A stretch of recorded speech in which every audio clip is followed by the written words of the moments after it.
ગુજરાત સરકારના કૃષિ મંત્રી પોતે ખેડૂત પુત્ર હોવાની તો વાત કરે છે,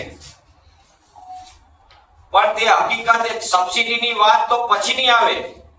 પણ ગુજરાતના જેની પાસે જે ખેડૂત પાસે ટ્રેક્ટર છે એને ચલાવવા માટે જરૂરી ડીઝલ ભારતીય જનતા પાર્ટીની કેન્દ્રની મોદી સરકારે દેશની અંદર પેટ્રોલ ડીઝલ ઉપર લગાવેલા બે રોકટોક અમર્યાદિત ટેક્સના કારણે એક્સાઇઝ ડ્યુટીથી માંડીને વધારી હતી.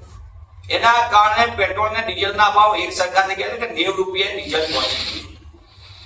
તમે ટ્રેક્ટરના સબસિડીની ગાય વગાડીને કેનારા ભાજપાના મંત્રીને હું પૂછવા માંગુ છું કે આંતરરાષ્ટ્રીય બજારમાં ક્રૂડના ભાવ સતત ઘટી રહ્યા છે, તો તમે કેમ ખેડૂતોને રાહત આપવા માટે ડીઝલનો ભાવ ઘટાડતા નથી?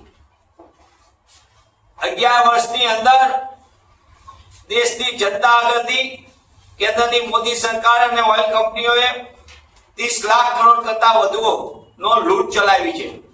ત્યારે મંત્રીશ્રી સમય મળે તો વાંચન કરજો.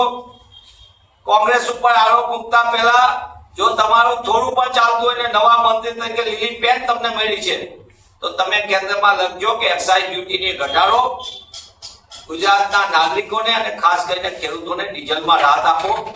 જો આંતરરાષ્ટ્રીય બજાર પ્રમાણે જો અત્યારે ભાવ આપવામાં આવે તો ડીઝલ આપણને 50 રૂપિયાથી 60 રૂપિયામાં મળી શકે ખરું. પેટ્રોલ આપણને 60 રૂપિયાથી 65 રૂપિયામાં ઉપલબ્ધ થઈ શકે.